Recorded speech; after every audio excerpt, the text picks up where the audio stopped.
Good afternoon. आज का topic है सर्कुलर परमुटेशन। तो अभी तक हम लोग एक रो में अरेंज करने का देखे थे, किस तरह हम अरेंज करेंगे, कितने तरीके से अरेंज कर सकते थे।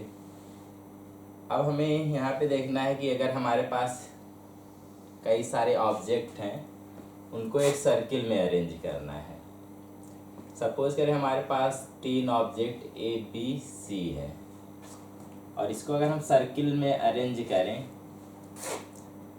तो ए बी सी, इसको पहले अगर हम कहें एक रो में अरेंज किया जाए तो ऑप्शन बनेगा A B C, A C B, B A C, B C A, C A B and C B A. तो हमारे पास 6 अरेंजमेंट मिलेंगे अगर हमें इसको रो में अरेंज किया जाए। अगर इसी को हम एक सर्किल में लिखें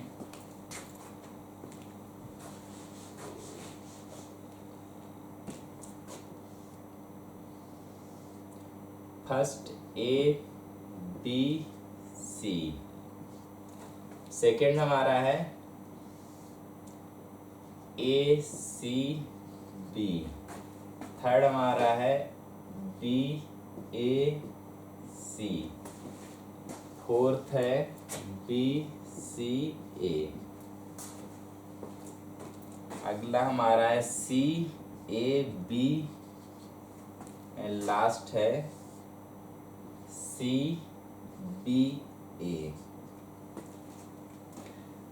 तो जब हम एक रो में अरेंज कर रहे होंगे तो देखेंगे जो 6 हमारे दिख रहे हैं अलग अलग अरेंजमेंट होंगे, लेकिन अगर इसको हम सर्किल में देखेंगे तो जो फर्स्ट वाला है ए बी सी, आगे देखेंगे यहाँ पे एक अरेंजमेंट और मिल रहा है ए बी सी, तो ये दोनों अरेंजमेंट सेम कंसीडर किए जाएंगे। इसी तरह देखेंगे ए बी सी, ये वाला जो है ये भी क्या होगा, इस वाले के सिमिलर होगा।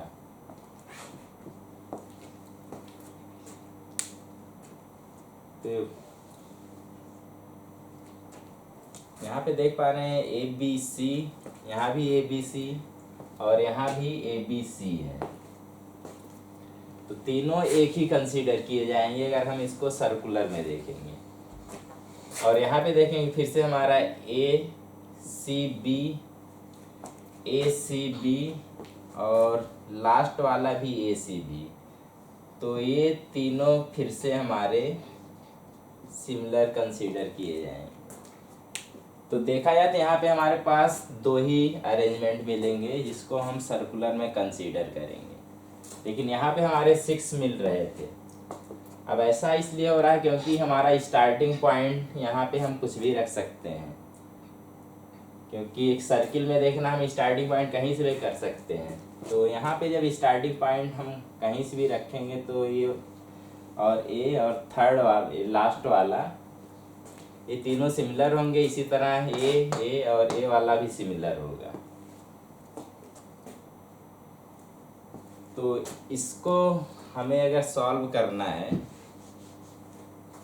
लीनियर बना के तो क्या करेंगे, हम स्टार्टिंग पॉइंट फिक्स करेंगे। तो स्टार्टिंग पॉइंट अगर फिक्स करते हैं तो एक जो होगा उसको एक यहाँ पे अरेंज कर देंगे तो हमारे पास 2 बचेगा। अब 2 का हम रो में एक अरेंजमेंट जितने भी तरीके से कर सकते हैं कह पाएंगे उतना ही सर्कुलर परमुटेशन होगा। तो जैसे इसके लिए अगर हम देखें तो एक को हम फिक्स किए तो हमारे पास 2 बचे, इनको अरेंज करना है। तो अगर रो में अरेंज करेंगे फैक्टोरियल 2 टाइप, तो इसको सॉल्व करेंगे तो आएगा 2। तो यहाँ से दिख रहा था कि इनका जो अरेंजमेंट होगा सर्कुलर वो फैक्टोरियल 2 यानी 2 के बराबर होगा। इसी तरह अगर हमारे पास n ऑब्जेक्ट होंगे डिफरेंट, उनको अगर हमें सर्किल में अरेंज करना है तो कह पाएंगे n में से एक को हम फिक्स करेंगे हमारे पास बचेगा n-1। अब n-1 को हमें एक रो में अरेंज करना है, तो उसके पॉसिबल अरेंजमेंट बनेंगे फैक्टोरियल n-1। तो कह सकते हैं number of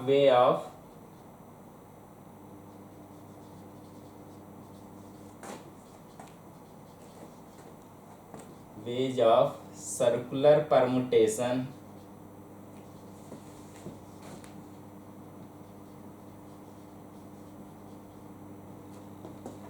of n different things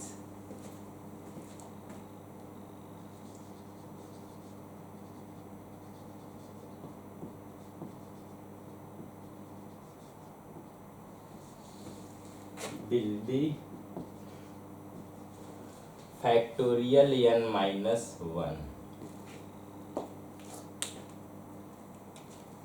तो एग्जाम्पल, अगर हमें 10 डिफरेंट बिट्स या डिफरेंट ऑब्जेक्ट को एक सर्किल में अरेंज करना है, तो इसके नंबर ऑफ वेज कितने हो जाएंगे?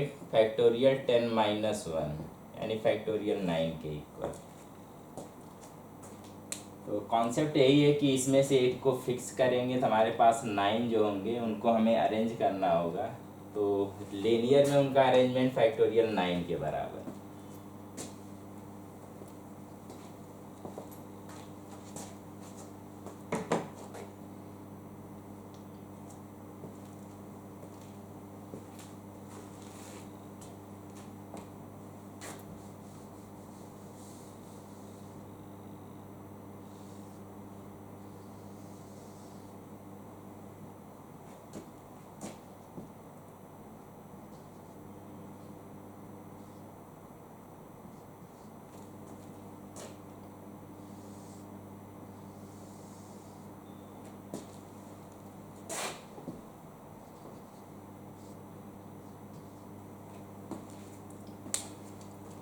अगर हमें 4 different object A B C D को अरेंज करना है, तो एक अरेंजमेंट हमारा ये मिलेगा ए बी सी डी, और एक अरेंजमेंट हमारा ऐसा मिलेगा ए डी सी बी।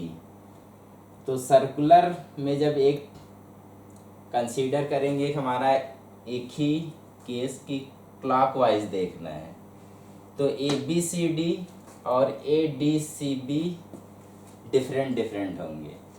लेकिन अगर क्लॉकवाइज और एंटी क्लॉकवाइज को सेम कंसीडर किया जाए, तो देखेंगे मतलब कोई भी एक केस बनाया जा सकता है कि या एंटी क्लॉकवाइज देखें या क्लॉकवाइज देखें।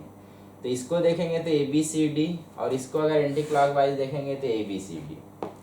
तो कह पाएंगे ये दोनों अरेंजमेंट सेम कंसीडर किए जाएंगे जब हम एंटी क्लॉकवाइज और क्लॉकवाइज को सेम कंसीडर करेंगे। अभी केस यहाँ पे होता है जैसे एक गारलैंड या नेकलेस का केस हो, तो नेकलेस को हम इस तरफ से भी देख सकते हैं और उस तरफ से भी देख सकते हैं। तो इस नेकलेस को अगर इस तरफ से देखेंगे तो ए बी सी डी दिखेगा, और उस तरफ से देखेंगे तो ए डी सी बी दिखेगा, अगर केवल एक ही क्लॉकवाइज हम देखेंगे। लेकिन अगर दोनों को सेम कंसीडर किया जाएगा तो इसको हम एक कंसीडर करेंगे। तो इसी का कह पाएंगे हम दूसरे तरफ से देखेंगे तो ये वाला केस मिल रहा होगा। तो इन दोनों को हम सेम कंसीडर करेंगे जब हम एंटी क्लॉकवाइज और क्लॉकवाइज को सेम कंसीडर कर रहे होंगे।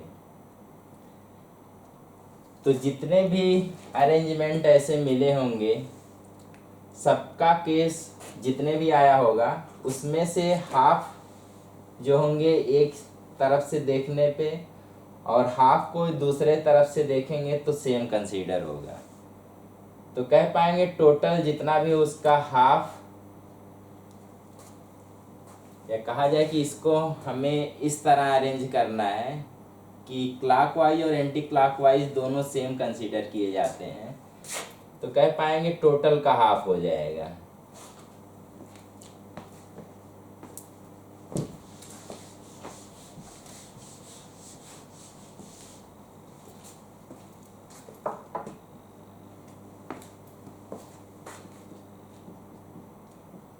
तो यहाँ पे सेकेंड है कि clockwise and anti-clockwise.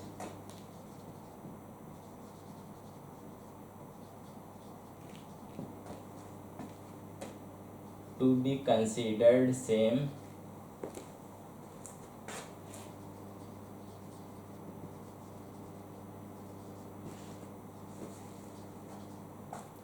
then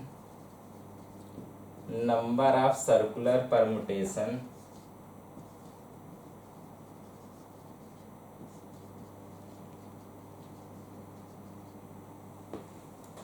will be, क्योंकि टोटल अगर हम दोनों को सेम नहीं कंसीडर कर रहे होंगे तो n-1 का फैक्टोरियल, अब अगर सेम कंसीडर करेंगे तो हाफ हो जाएगा। तो याद रखना है कि जब भी हम एंटी क्लॉकवाइज और क्लॉकवाइज को सेम कंसीडर कर रहे होंगे तो टोटल का हाफ हो जाएगा। और ये केस हमारा नेकलेस और गारलैंड इन सब में ये वाला कॉन्सेप्ट यूज होता है, क्योंकि गारलैंड या नेकलेस को हम दोनों साइड से देख सकते हैं।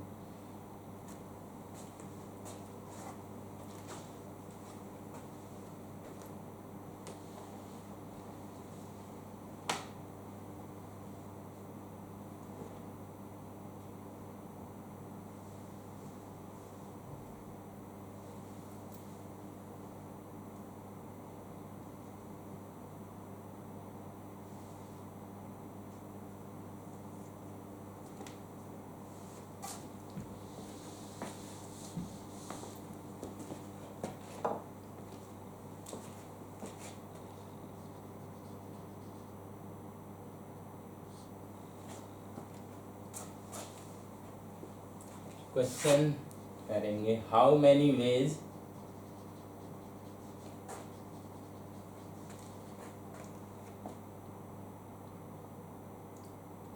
Six different flowers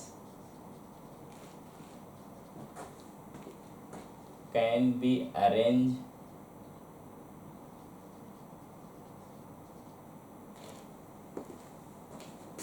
in a circle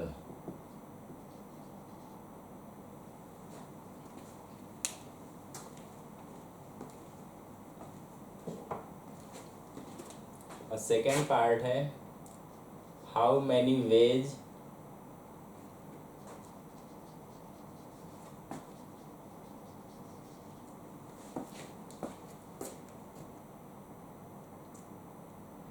a garland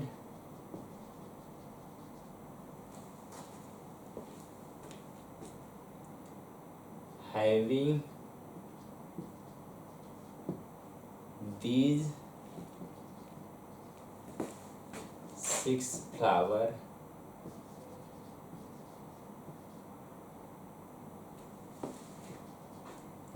can be formed.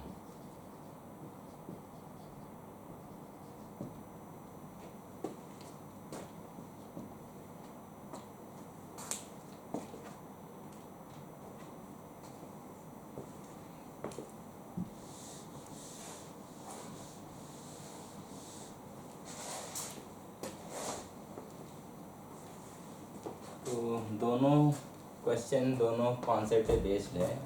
हमारे पास 6 डिफरेंट फ्लावर हैं, इनको एक सर्कल में अरेंज करना है। तो कह पाएंगे एक फ्लावर को हम फिक्स करेंगे और जो 5 है उनको हम एक रो में अरेंज करेंगे। तो नंबर ऑफ वे 6 - 1 का फैक्टोरियल यानी फैक्टोरियल 5 हो जाए। Factorial 5 120।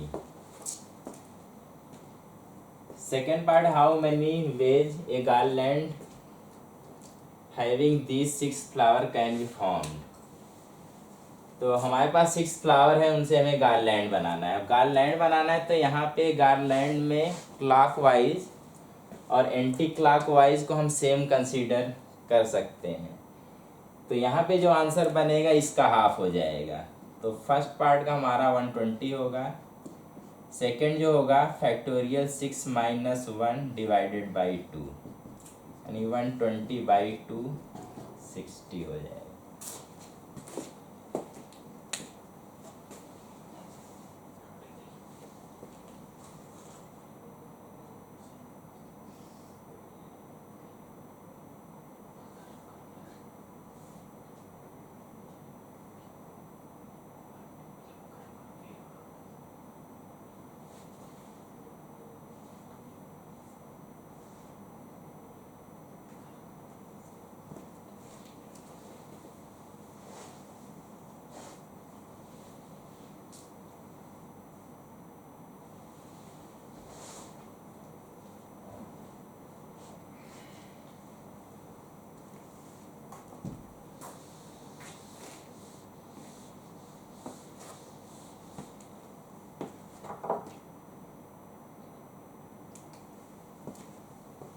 Next question, how many way 6 person can sit around a table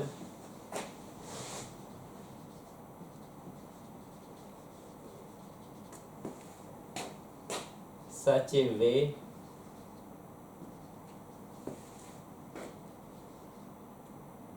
two of them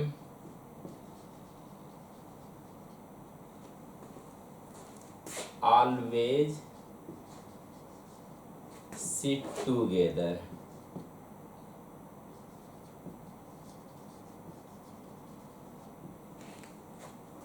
तो 6 person है, उनको अराउंड ए टेबल इस तरह बैठना है कि उसमें से 2 person हैं वो हमेशा एक साथ ही बैठेंगे।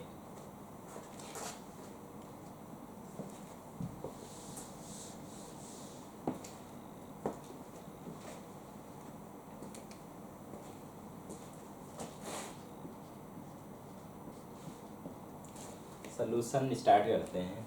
सपोज करते हैं हमारे पास 6 person P1, P2, P3, P4, P5 and P6 है।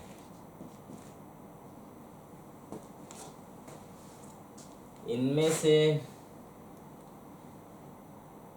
कहा जाए कि जो P1, P2 एंड P3 हमेशा साथ साथ बैठ रहे होंगे, तो अगर P2 एंड P3 हमेशा साथ बैठ रहे होंगे तो इनको एक ही बना दिया जाएगा। तो देखा है हमारे पास P1, P4, P5, P6 और इसको जब एक बना देंगे तो एक, इसको काउंट करेंगे तो हमारे पास 6 ऑब्जेक्ट हैं। जब इसको एक बना देंगे तो जब काउंट करेंगे तो हमारे पास 5 ऑब्जेक्ट मिलेंगे। अब 5 ऑब्जेक्ट को हमें एक सर्किल में अरेंज करना है। एक सर्किल में अगर अरेंज करना है तो नंबर ऑफ सर्कुलर परमुटेशन हो जाएगा 5 - 1 का फैक्टोरियल। अब यहाँ पे हमेशा P2 और P3 क्योंकि एक साथ इनको रख दिया गया तो हमेशा एक साथ ही रहेंगे, बट इनका भी ऑर्डर आपस में चेंज हो सकता है। जैसे यहाँ पे इस तरह रख रहे हैं P2 P3 के पहले है, एक केस ऐसा ही बनेगा कि P3 पहले होगा P2 के। तो यहाँ पे 2 केस बन रहे होंगे कि दोनों साथ साथ हैं लेकिन आपस में एक दूसरे को स्वैप कर सकते हैं, यानी एक दूसरे पे अरेंज होंगे। तो 2 जगह पे दोनों को अरेंज करना है तो फैक्टोरियल 2 तरीके से। तो इसका जो आंसर बनेगा फैक्टोरियल 5 - 1 इंटू फैक्टोरियल 2 हो जाएगा factorial 4 into factorial 2, factorial 4 24 and factorial 2 2, तो मल्टीप्लाई होके 48।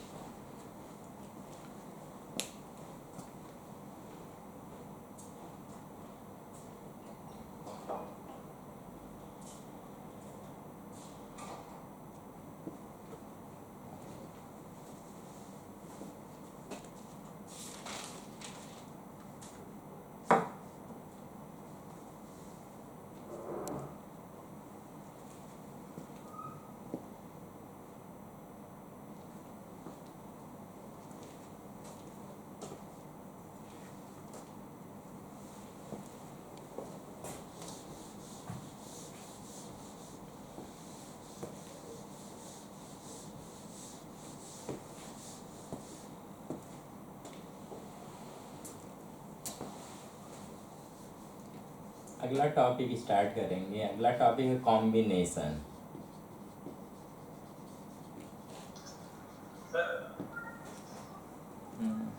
हाँ, कोई दिक्कत?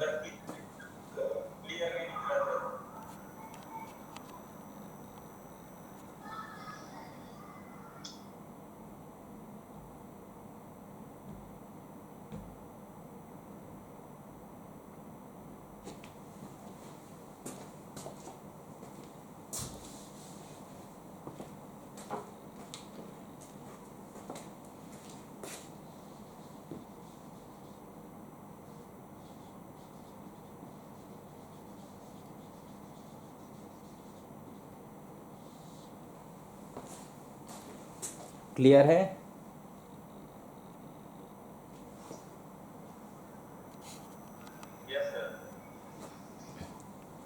तो अगला टॉपिक हमारा कॉम्बिनेशन। तो कॉम्बिनेशन मीन्स होता है सिलेक्शन।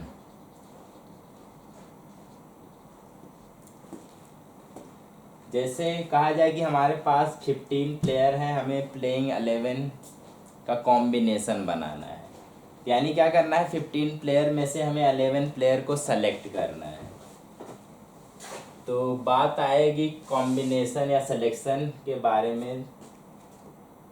तो अगर हमारे पास n डिफरेंट ऑब्जेक्ट हैं, उनमें से हमें r को सेलेक्ट करना है, तो उसको हम डिनोट करेंगे NCR से।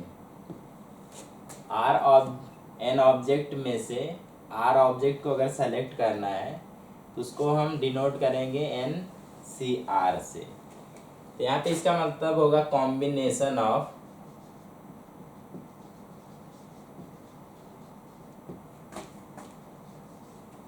R things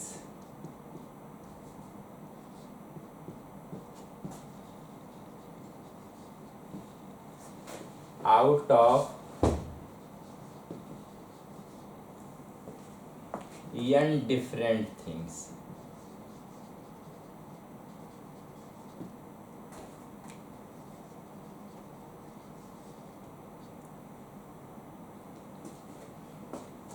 तो NCR का मतलब है combination of R things out of n different thing, या selection of R different things out of n different things.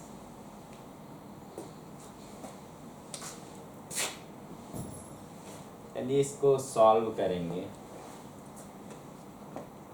Suppose करें हमारे पास x1 x2 x3 करते करते n डिफरेंट ऑब्जेक्ट्स हैं। इनमें से हमें R को सेलेक्ट करना है। तो जब R को सेलेक्ट करेंगे तो नंबर ऑफ जो सिलेक्शन होगा उसको हम NCR से डिनोट करेंगे। लेकिन अगर हमें कहा जाए कि n हमारे डिफरेंट ऑब्जेक्ट हैं, इनमें से R को लेके अरेंज करना है, तो बनेगा NPR। तो चलो थोड़ा सिंपल केस लिया जाए। मान लेते हैं हमारे पास ABC 3 ऑब्जेक्ट हैं। अब इनमें से 2 को लेके हमें इसमें क्या करना है, 2 को लेके अरेंज करना है। तो हम A और B और A ऐसे बना सकते हैं। A और C अगर हमारे पास होगा तो AC और CA। इसी तरह अगर B और C हमारे पास होगा तो BC और CB। तो यहाँ पे हमारे पास जो अरेंजमेंट होगा, A और B के साथ 2 अरेंजमेंट दिख रहे होंगे। इसी तरह A और C के साथ भी 2 अरेंजमेंट दिख रहे हैं। इसी तरह B और C के साथ भी 2 अरेंजमेंट हैं। यानी B और C जब सेलेक्ट हुआ उसके 2-2 अरेंजमेंट और दिख रहे हैं। तो जब नंबर ऑफ परमुटेशन की बात करेंगे तो सबको जब ऐड कर रहे हैं तो ये 6 मिल रहा है। लेकिन इसमें से जो 2-2 हैं उनको अगर हम देखेंगे बिना अरेंजमेंट के तो एक ही दिख रहे होंगे। अगर हम अरेंजमेंट को छोड़ दें, इसमें देखें कि इसमें भी A है और B है और इसमें भी A और B है। तो यहाँ पे बात हो गई सिलेक्शन की कि A और B दोनों में होने का मतलब है कि ये जो सिलेक्शन हुआ है इसमें A और B आ रहे हैं, तो ये दोनों सेम कंसीडर किए जाएंगे। तो कह सकते हैं A B को जितने तरीके से हम अरेंज कर सकते हैं उतने तरीके एक्स्ट्रा यहाँ पे हमारा अरेंजमेंट में आ जाएगा। इसी तरह इसके लिए भी, इसी तरह इसके लिए भी। अगर हम थोड़ा ज़्यादा नंबर में जाएंगे तो हमारे पास R ऑब्जेक्ट जो आएंगे कॉम्बिनेशन में, उनको अगर हम अरेंज करेंगे तो अरेंजमेंट के तरीके इतने होंगे। तो पर सिलेक्शन के लिए अरेंजमेंट के तरीके इतने होंगे, और फिर आर को जब अरेंज करेंगे तो हम फैक्टोरियल आर तरीके से अरेंज कर सकते हैं। तो यानी फैक्टोरियल आर जो तरीके अरेंज होने वाले हैं, इसमें मल्टीप्लाई किया गया होगा तब हमारा ये आया होगा। तो इसको क्या करेंगे, हम इससे डिवाइड करेंगे। एन पी आर को हम फैक्टोरियल आर से अगर डिवाइड करेंगे तो नंबर ऑफ अरेंजमेंट जितने बन रहे हैं उससे जब डिवाइड करेंगे तो हमारा जो मिलेगा वो नंबर ऑफ सिलेक्शन के बराबर हो जाएगा। जैसे यहाँ पे जो एक कॉम्बिनेशन है उसको हम 2 काउंट किए, यहाँ पे एक जो कॉम्बिनेशन था उसको 2 काउंट किए, यहाँ पे 2 काउंट किए, तो देखा जाए तो सिलेक्शन हमारा 3 ही था, लेकिन 2 काउंट करने के कारण हमारा जो परमुटेशन बना था वो 6 हो गया था। तो अगर हम 6 को वही 2 जो डबल बना के काउंट किए थे उससे डिवाइड कर देंगे तो हमारा जो कॉम्बिनेशन है वो मिल जाएगा। तो यही कॉन्सेप्ट यहाँ पे लगाया गया है कि हम क्या करेंगे, पहले अरेंजमेंट निकाल लेंगे और जितने तरीके से अरेंज कर सकते हैं आर को उतने से अगर डिवाइड कर देंगे तो नंबर ऑफ सिलेक्शन हमारा मिल जाएगा। तो याद रखना एन सी आर किसके बराबर होगा, N P R divided by factorial R के। और इसको अगर पूरा अच्छे से ओपन करोगे एन पी आर को factorial N divided by factorial N minus R, और होल को डिवाइड करना है फैक्टोरियल आर से। तो यहाँ बनेगा factorial N divided by factorial N minus R और फैक्टोरियल आर।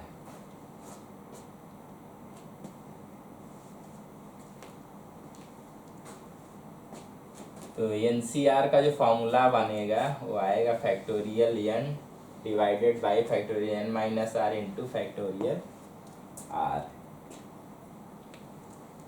तो इसको नोट करें।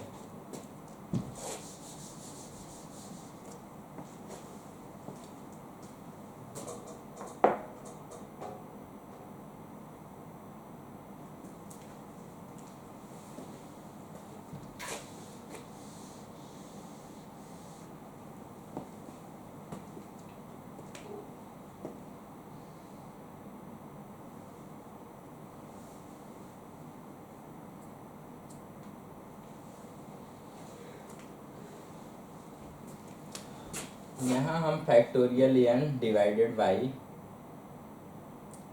एन माइनस आर को हम लिख सकते हैं फैक्टोरियल एन माइनस एन, तो फैक्टोरियल एन माइनस आर, और आर को हम लिख सकते हैं फैक्टोरियल एन माइनस आर, क्योंकि ब्रैकेट ओपन करेंगे एन से एन कैंसिल आएगा आर।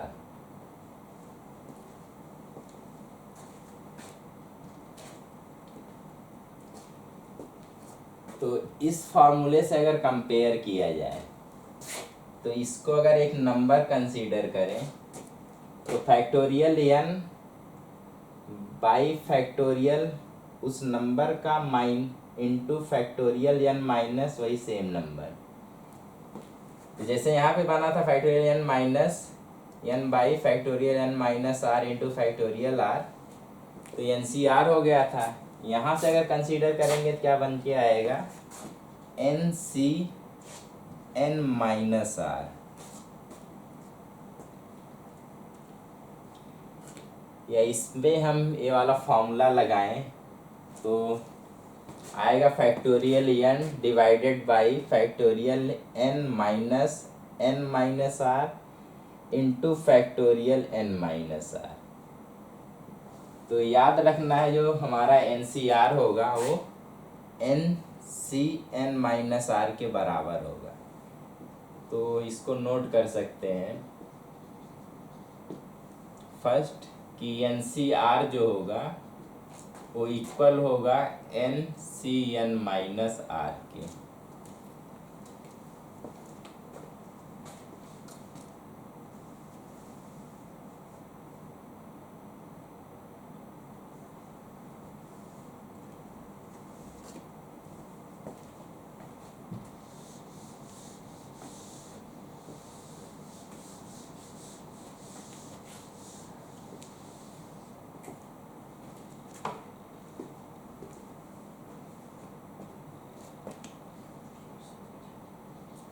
सेकंड याद रखना है कि अगर n C a, if n C a equal होगा एन सी बी के,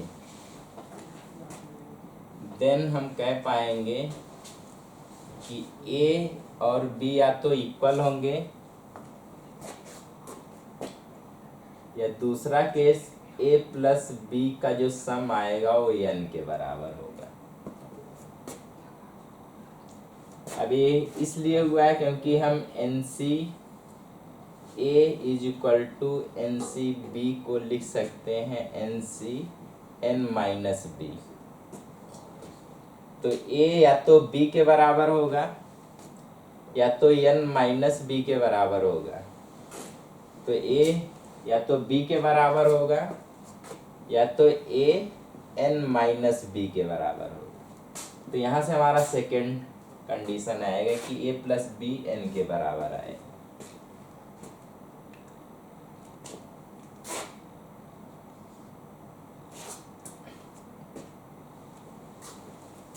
थर्ड याद रखना है n C r plus n C r plus one.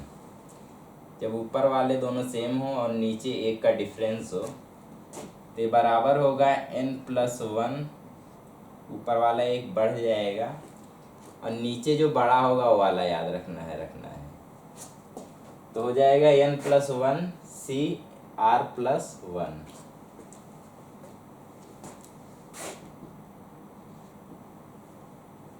जैसे एग्जाम्पल 5C3 प्लस 5C4 है, तो जब इसको ऐड करेंगे बनेगा 5 प्लस 1 C4, तो 6C4।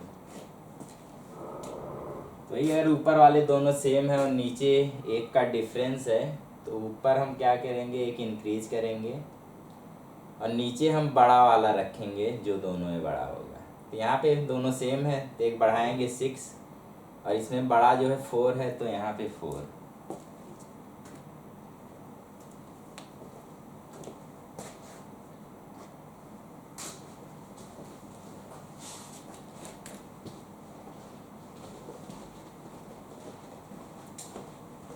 एन सी 0 बराबर होगा, सेम फार्मूला ये वाला यूज करेंगे तो एन सी एन के,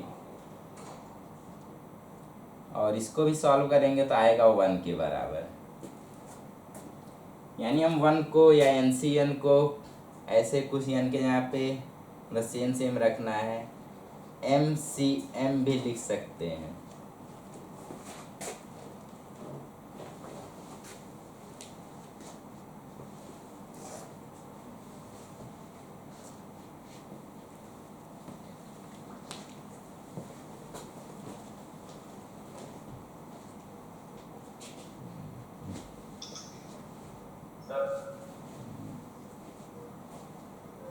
हाँ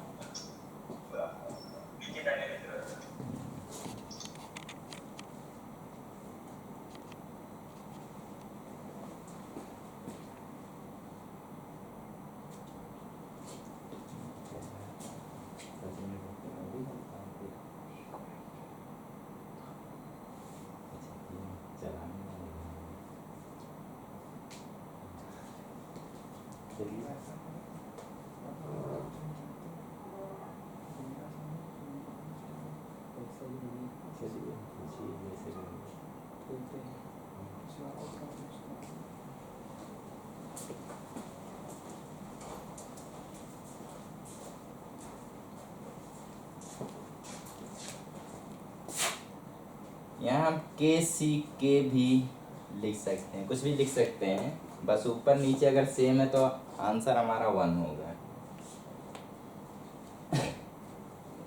चलिए इसके बेस पे एक क्वेश्चन करना है।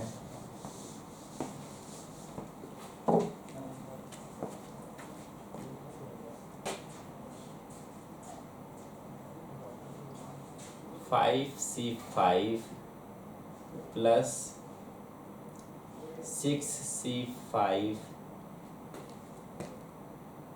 प्लस 7C5 प्लस 8C5 करते करते 20C5 इसको सॉल्व करना है या प्रूव करना है। प्रूव दैट ये होगा 21C6।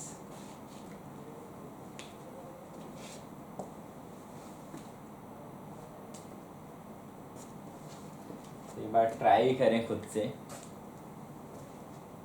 क्वेश्चन क्लियर है ना? प्रूव करना है कि लेफ्ट हैंड साइड जो है राइट हैंड साइड के बराबर है।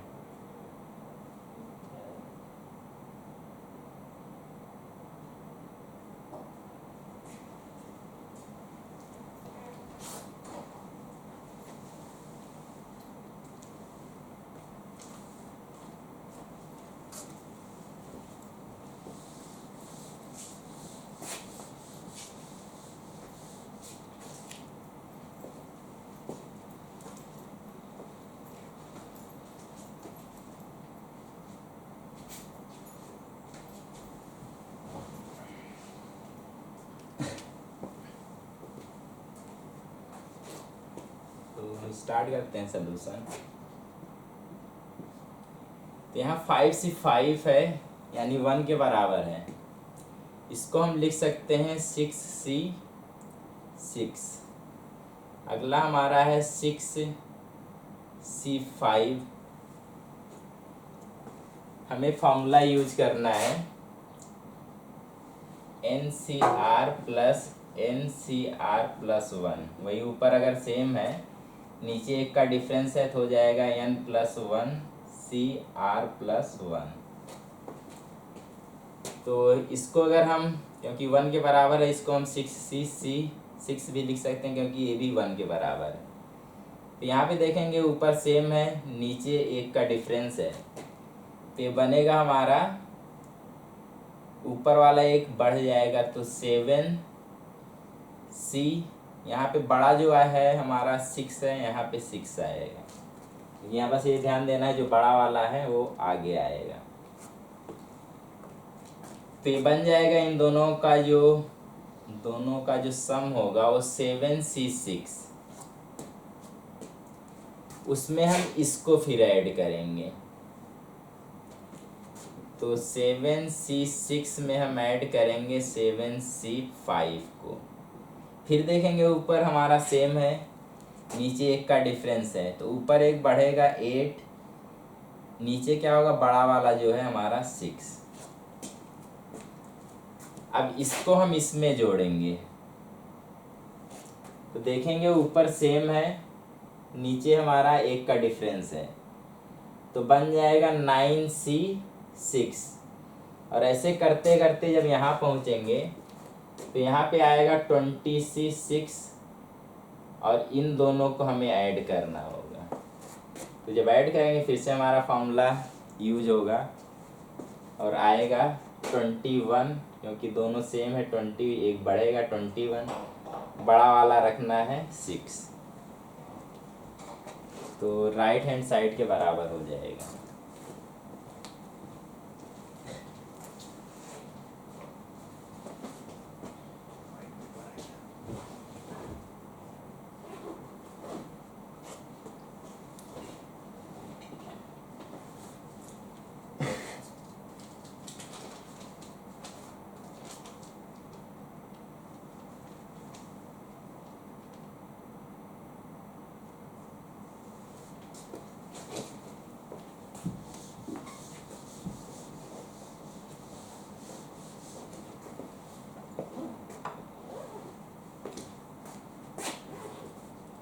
याद रखना है नोट्स में, number of diagonals of a n-sided polygon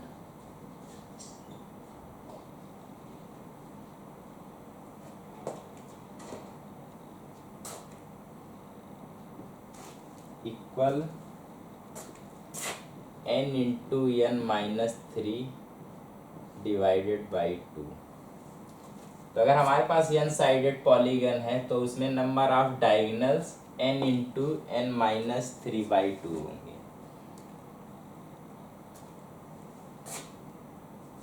चलिए समझेंगे कैसे।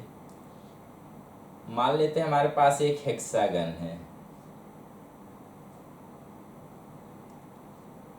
तो हेक्सागन है तो इसके हमारे 6 वर्टेक्स होंगे, यानी 6 पॉइंट को जब ज्वाइन किया जाएगा आपस में तो एक जो फिगर मिलेगा उसी को हम हेक्सागन कहेंगे।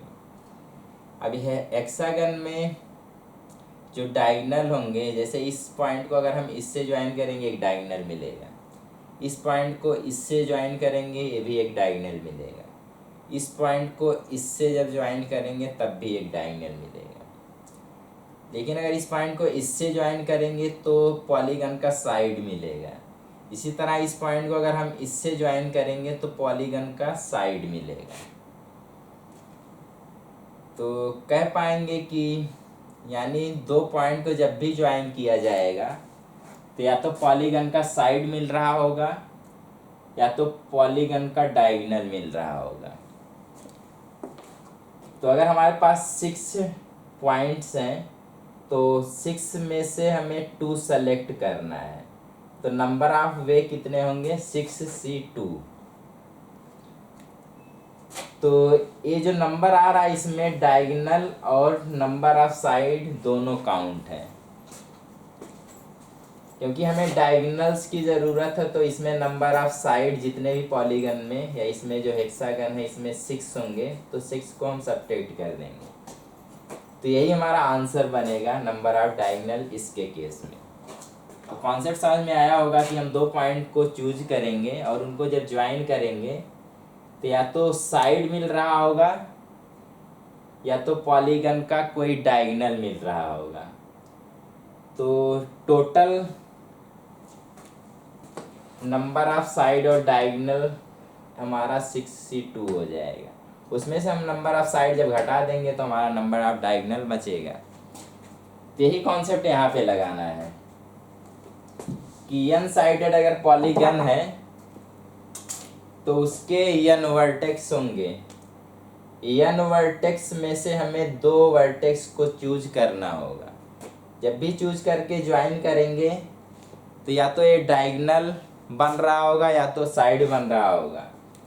तो इसमें सभी डायगोनल और साइड जो पॉलीगन के सब काउंट हो चुके हैं। तो इसमें से हम अगर साइड नंबर ऑफ साइड को हटा देंगे तो जो ये आएगा यही हमारा नंबर ऑफ डायगोनल होगा। तो इसी को जब सॉल्व करेंगे तो इसके बराबर आना चाहिए। तो चलिए सॉल्व करते हैं। NC2 हमारा बनेगा n into n minus 1 divided by 2 और माइनस n अगर हम कॉमन ले लें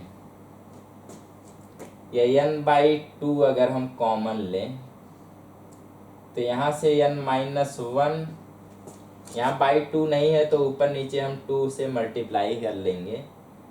तो बाई 2 जब कॉमन जाएगा तो हमारा बनेगा यहाँ पे 2, और इसको जब सॉल्व करेंगे तो n/2 यहाँ पे n माइनस 1 माइनस 2 सॉल्व होके आ जाएगा -3। तो number of diagonals n/2 into n-3 हो जाएगा।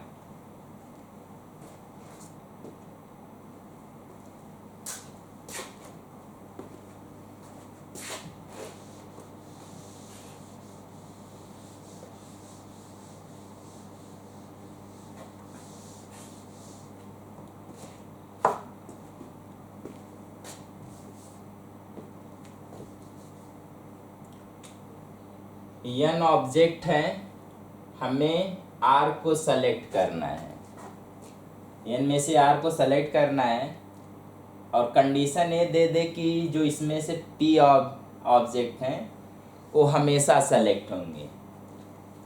तो P जो हमेशा सेलेक्ट होंगे उनको n से अगर सब्ट्रैक्ट कर दिया जाए और R से अगर सब्ट्रैक्ट कर दिया जाए तो ये पी को बाहर निकाल लो, उनको सेलेक्ट पहले से कर चुके हैं। तो बचे जो हमारे n माइनस पी में से हमें अब कितना और सेलेक्ट करना होगा, जो बचे हैं पी सेलेक्ट होने के बाद। तो कह पाएंगे हमारा जो बन के आएगा n minus p C n r minus p हो जाएगा।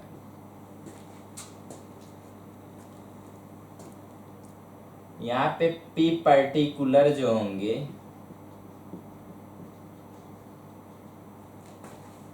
वो हमेशा सेलेक्ट हो रहे हैं, ऑलवेज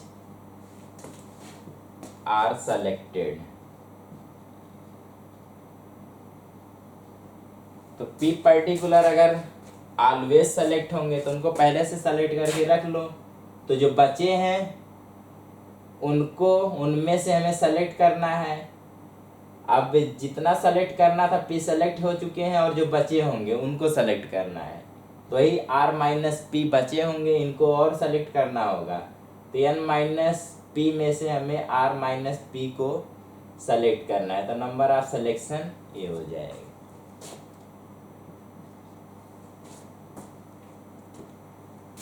दूसरा केस शेष हो सकता है कि none of p particular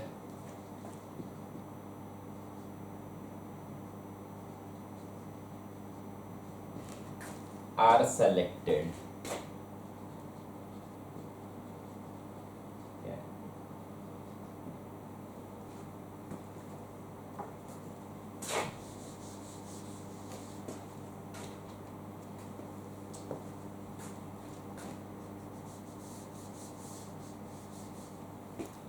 n object हैं, r हमें सेलेक्ट करना है, और कह रहा है कि p जो है पर्टिकुलर कुछ ऐसे हैं ऑब्जेक्ट जिनको हमें सेलेक्ट नहीं करना है। तो जिनको नहीं करना उनमें से हम क्या करें, उनको हटा दें। n में टोटल थे, उसमें से हम p को हटा दिए, तो बचे कितने n माइनस पी। अब सिलेक्शन क्योंकि r का करना है तो इनमें से हमें r को करना पड़ेगा। तो इसके लिए जो केस बन के आएगा वो होगा n minus p C r, और इसके लिए जो बना था n minus p C r minus P.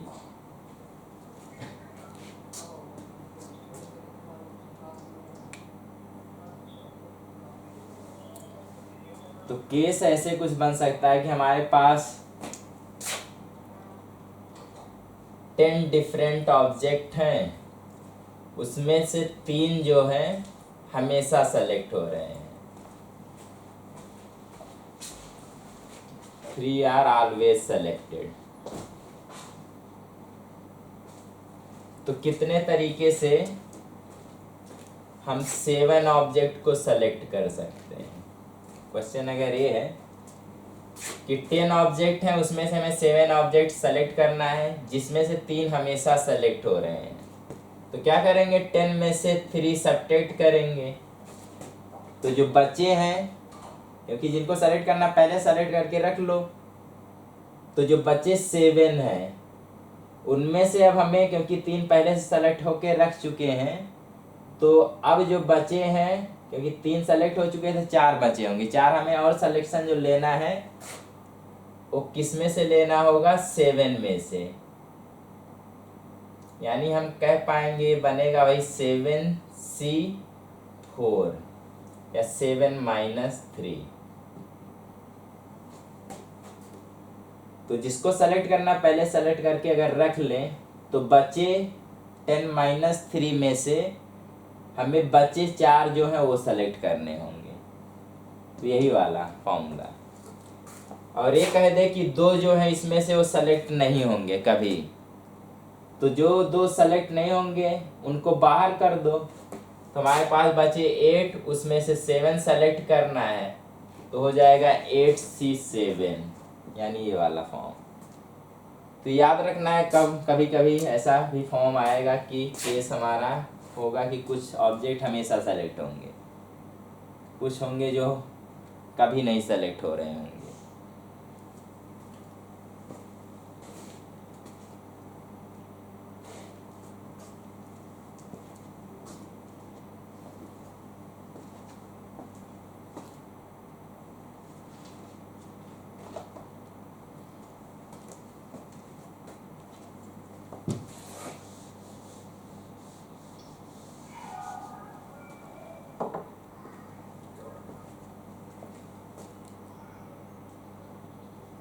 selection of r things out of n different things.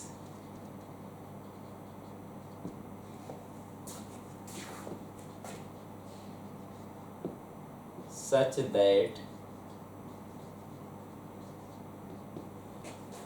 तो हमें आर सेलेक्ट करना है एन में से इस तरह की p particular r always selected. तो याद रखना ये हो जाएगा none of p particular r selected, हमारा ये हो जाएगा। तो इसको नोट कर लें, ये भी हमारा नोट्स में आएगा।